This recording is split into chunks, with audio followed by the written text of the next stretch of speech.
How a story ends defines the legacy of an IP, which makes it one of the most challenging yet important things to get right. But when everything lines up perfectly, you get something truly magical. An ending that is so powerful and emotional that it leaves you feeling empty after the fact. And more importantly, leaves you wishing that you could experience the story all over again for the very first time. And in this video, I will break down what I believe are the secret ingredients that make KCD2's final act one of the best endings I've experienced in a video game so far.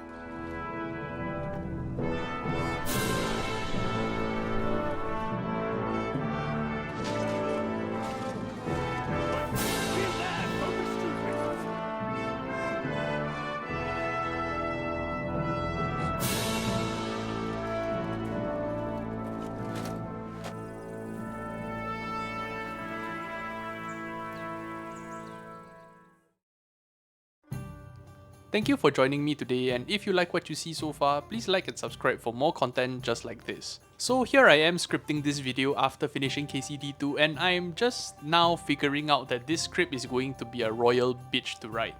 Remember what I talked about earlier about endings being notoriously difficult to get right? It turns out that I'm not the only one that feels this way. Seriously, no matter where I looked, I couldn't find any framework or formula for crafting a quote-unquote great ending. Everyone had a different opinion from one another, everybody had a different approach, and none of them even seemed to align at all. Unlike well-established and widely used frameworks like the hero's journey, there's nothing like this specifically for drawing a story to a satisfying close. So, to put it simply, there's really no secret formula, or at least not one that everyone's agreed on just yet. And that's fine, it just goes to show how challenging it is to write a good ending for a great story. But that's not going to stop me from trying to break down the magic that makes an ending great. So, based on my own completely arbitrary research and opinion, allow me to propose my own pyramid to crafting a great ending. Patent pending, of course. Anyway, let's start with what I believe is the foundation of a great ending and work our way up to the top. The most important part of any ending is conflict resolution. This layer of the pyramid asks the simple question: what is the main point of conflict driving the plot forward, and how was it resolved? Great endings resolve the main conflict in a way that feels grounded and makes the victory feel earned. This sense of an earned victory comes not just from the external triumph, but from the internal struggles, sacrifices, and hard-fought choices that the characters make along the way. Their determination and personal growth throughout the journey gives the ending a deeper meaning, making the success feel like a natural consequence of overcoming significant challenges. In KCD2, the central conflict revolves around driving Sigismund's Hungarian armies out of Bohemia. The gang devises a daring plan to steal Sigismund's silver from the Italian court by posing as a detachment from Rome. A very, very risky plan. As is often the case, things go wrong. The band faces betrayal, most notably from everyone's least favourite Frenchman, who I will be killing on every single playthrough from here on out. Anyway, this betrayal forces the gang to make a hasty escape to Sukdal Castle, where the stakes are raised yet again. Despite the ups and downs, the loss of comrades, and the constant danger, Henry and his allies ultimately succeed in driving Sigismund out of Bohemia, as he no longer has the means to pay his armies. Here, the victory feels truly earned because it is hard-won through persistent internal and external struggles. Everything from surviving poverty in Trotsky, getting ambushed at Nabokov, sieging Malashov Castle, pulling off the heist at the Italian court has all built up to Sigismund's retreat from Bohemia. And through all of the trials, tribulations, and loss, this victory feels deeply deserved and lays the foundation for what becomes a truly great ending. But the narrative doesn't conclude with this victory alone. While Sigismund's Cuman armies have retreated, the Prague regiment led by Marquard von Aulitz presents a new, equally daunting threat. Their arrival at Sukdal Castle shifts the narrative from the relief of a hard-fought victory to the emotional and physical toll of surviving an extended siege. This transition is crucial, as it moves the story into a new chapter where tension mounts every day. During the siege, the band's initial confidence slowly gives way to a creeping sense of hopelessness. The narrative carefully mirrors this transformation through subtle cues, as food supplies dwindle and relentless enemy attacks wear Henry and his allies down. Starting now, the pressure is on. And this is where KCD2 masterfully applies what I will be calling the second layer of the pyramid to their fantastic ending, which is none other than suspense. While the overarching plot of KCD2 has been resolved with Sigismund's retreat, the new plot point of surviving the siege is fraught with suspense and tension. There are many ways this is accomplished, from the many attacks throughout the day to the internal conflict between Peter and Žižka. But if I had to pinpoint the element that concerned me the most throughout this sequence, it was the lack of food. A realistically major problem in surviving a siege. It won't matter how well guarded a castle is if the defenders cannot supply themselves with food. And the game makes this constant threat very clear throughout this sequence. For me, upon waking up in Sukdal Castle, I checked my inventory for a snack. To my shock, all the food I had stocked throughout the game had vanished. I literally had hundreds of dried meats in my inventory and all of it was just gone. Initially, I thought this was just a bug because I just started playing the game again after the major update. But after speaking with Janosch, he confirmed that everyone's food supplies had been taken for rationing in preparation for the coming siege. This is brilliant because no matter how strong or how powerful Henry has become at this point in the game, he will die from starvation, a constant looming pressure that worsens as supplies dwindle from one day to the next. One day it's a full serving of rations, and it gets less and less until you, Capon, Godwin and Musa engage in philosophical debate about eating a lady's shoes. While this is a funny questline, it's also a grim reminder that if things don't change, Henry and his companions will not survive the siege. Something has to be done, and Henry and Sam volunteer for the suicide mission to sneak through the attacking army's camp and send word to Jobst for aid. Now, the tension and suspense is pushed even higher as you and your almost brother become the only hope for your allies still in the fortress. After my second favorite cutscene in the game, Lord be with you. The Lord be with you. I'm a fucking Jew. It works on fucking Jews too. you descend from the walls of Sukdal Castle into the enemy encampment in the dead of night. Things go wrong immediately as Samuel is nowhere to be found. After donning a disguise, you scour the camp to find out that he's been captured by none other than Brabant, the double-crossing rat. In what I would say is the most satisfying kill of the game, Henry silences the traitorous snake for good. He is now presented with a harrowing decision.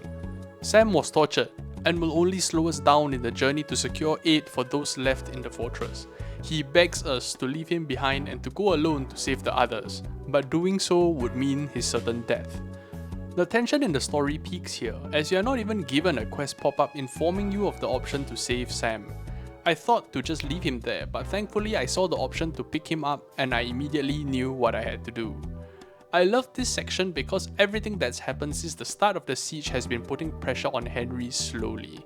And now, our group of allies are at the edge of their hope, and Henry is the only one that can save them. The build-up of suspense isn't dumped on you, the player, all at once. It is carefully and masterfully built up over the course of the siege and your eventual suicide mission into enemy territory. And that's the second layer of what makes this ending so phenomenal to me. But we are not done yet. In this same quest, we are able to experience the third layer of what makes this ending so great as well, particularly during our meeting with the bald menace, Markvart von Aulitz. The next layer of a great ending is what I like to call transformation, which refers to how our characters have grown and matured into the people that they are throughout the course of the story. There are plenty of examples for this. Take Hans for example. He's a prick and spoiled brat at the start of the game, don't get me wrong, but his brushes with death force him to grow up fast, and by the end of the game, he's a solid commander who cares for his men. But for Henry, this transformation is seen most clearly through his encounter with Markvart near the end of the game. It legit blows my mind that this entire encounter can be missed if you don't look out for it. Markvart has been such an important character throughout both games that he literally kickstarts Henry's quest for revenge in the first game, and has been a recurring antagonist throughout KCD2. After scouring through the enemy camp, Henry finds himself face to face with Markvart. It seemed that the Devil's Arrow found its mark, as Henry lays his eyes upon the dying man. Magvat is no longer the proud general who led armies from the front, as he sits slumped over in his chair, drenched in a cold sweat. It's a scene of a man who knows he stands at the gates to God's kingdom, and is reflecting on his final moments. And in what I call poetic justice, the last person Magvat sees before he dies is Henry, the boy from Skalitz who watched as his mother and father were butchered by Magvat's army in cold blood. Now the shoe is on the other foot, as the same scared boy has grown into a hardened warrior and stands before the wounded general with a dagger in hand. His task is clear, and Magvat, knowing that he will be dead by the morning regardless, has a conversation with Henry where he reveals that he takes no joy in killing, and even remembers everyone he's had to kill, going so far to say that he has remembered Henry's parents all the way back during the sack of Skalitz. Henry tries to argue that he's different, but Magvat snaps back at him, asking him if he's sure that he's not murdered anyone's parents either. And with how many people we kill in these games, narratively, he's right. Henry's more similar to Magvat than he thinks, two sides of the same coin even. Both fight for causes they believe in and will lay down their lives for it if the need arises. In my playthrough, I saved the Samines and stopped the devil from destroying Malashov. True, but that doesn't change the fact that we've killed hundreds, maybe even thousands of Prague forces, Cumans, bandits, all of which were someone's father, brother, or son. After this conversation, you are finally given a choice: to kill Magvat or to let him succumb to his injuries. This is a far cry narratively from what happened back in Trotsky Castle with Ishvan, where you are only given the option to kill him, be it honorably or dishonorably. To me, this sequence shows that Henry's conscience has transformed significantly from his experience from killing Ishvan, as he realizes that this path of revenge is only going to lead to killing with no end. And despite Henry's personal feelings, he realizes that killing Magvat himself versus letting the injuries finish him off won't make a difference in the grand scheme of things, other than taking just another life. And in an act of restraint, Henry leaves the dying man alone and passes him a jug of wine, a final solace in Magvat's final hours. And in my eyes, Henry has transformed from someone who has been controlled by his thirst for vengeance into someone who realizes that going down this path will only lead to ruin.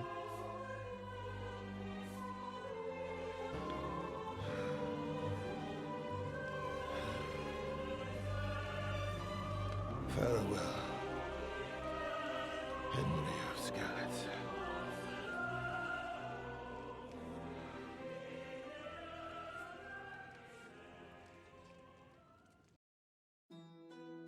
Now that we have laid the foundations for a great ending with conflict resolution, suspense, and completing the various character arcs throughout the story, we just need to tie it all together. And KCD2 does this beautifully.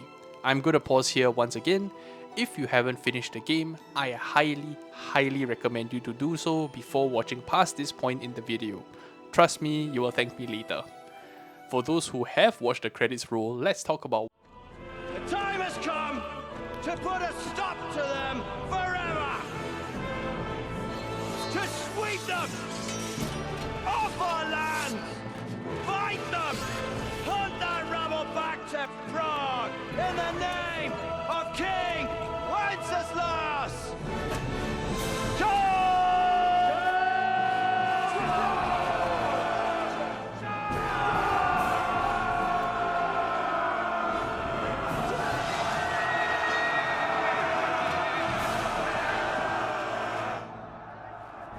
Let's talk about why this climactic sequence is fantastic.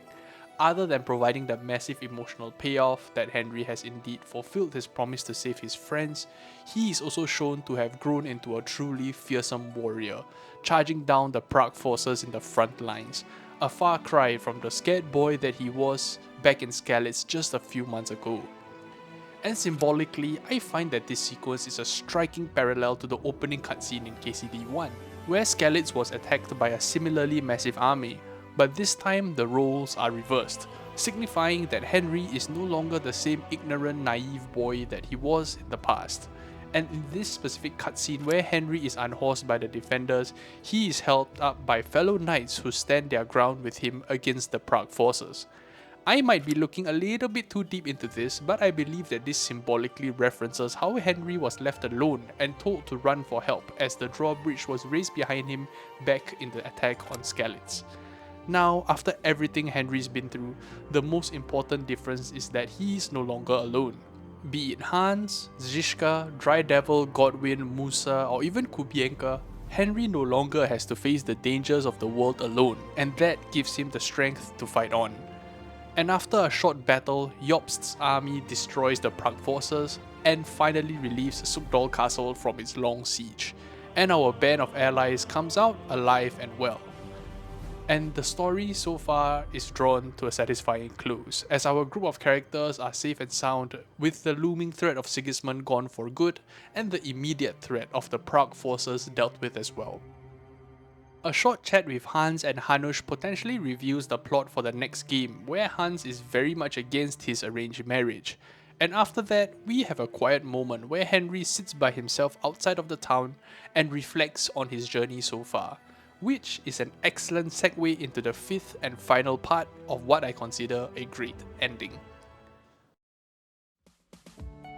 In this final scene, you are greeted by Henry's parents, who sit with you and recap your entire journey via the major plot points throughout the story. An interesting touch here is that they judge you based on how you've acted throughout the game, in a way similar to the karma system in Fallout New Vegas. My Henry saved Malashov and Samin, did a little bit of robbing here and there, and also killed Brabant while leaving Markvart alive. During the dialogue options presented, I repented for stealing and killing Brabant, which left me with the quote-unquote good ending, where Henry's parents are proud of him for being a hero, with the good that he's done outweighing the bad.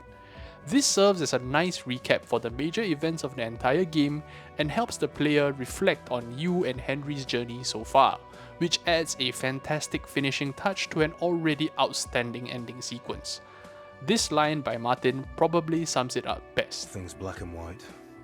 Sometimes you have to make tough decisions in life. And God alone can judge whether you made the right ones. One minor complaint here is that I didn't really understand why killing Brabant was framed as a quote-unquote moral choice as opposed to a tactical one. Think about it. Brabant promised Henry and Sam safe passage in exchange for sparing his life.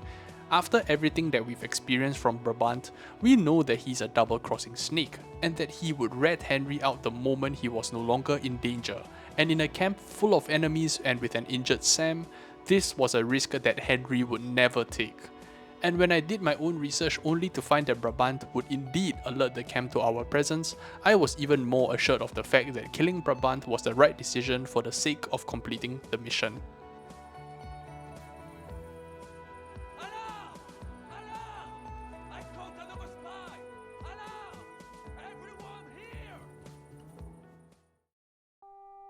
And we've done it. We've finally finished the pyramid to crafting a great ending. Of course, this is just my opinion and I'm just some guy on the internet, so please take it with a grain of salt. I really enjoyed the story of KCD, and honestly just wanted a platform to talk about why it's so great in my eyes. Endings like these are few and far between, and the last time I felt so emotionally invested in a story's conclusion was when I finished the Blood and Wine DLC for Witcher 3. I could still remember watching the final cutscene where Geralt looks directly at us before the camera cuts to black. The feeling of amazement quickly turned to a strange emptiness as I wished that I could wipe my memory of this game and experience it again for the very first time. Overall, KCD2's ending is phenomenal in terms of how it brings such a grand story with so many different plotlines and characters to a close in a meaningful, satisfying manner. That's not to say it's perfect, it does have some issues here and there, but in the grand scheme of things, I thoroughly enjoyed myself and I am so thankful that I got to experience this wonderful game. And once more, I find myself wishing that I could wipe my memory of this beautiful game, just to experience it all over again for the very first time. Thank you so much for watching.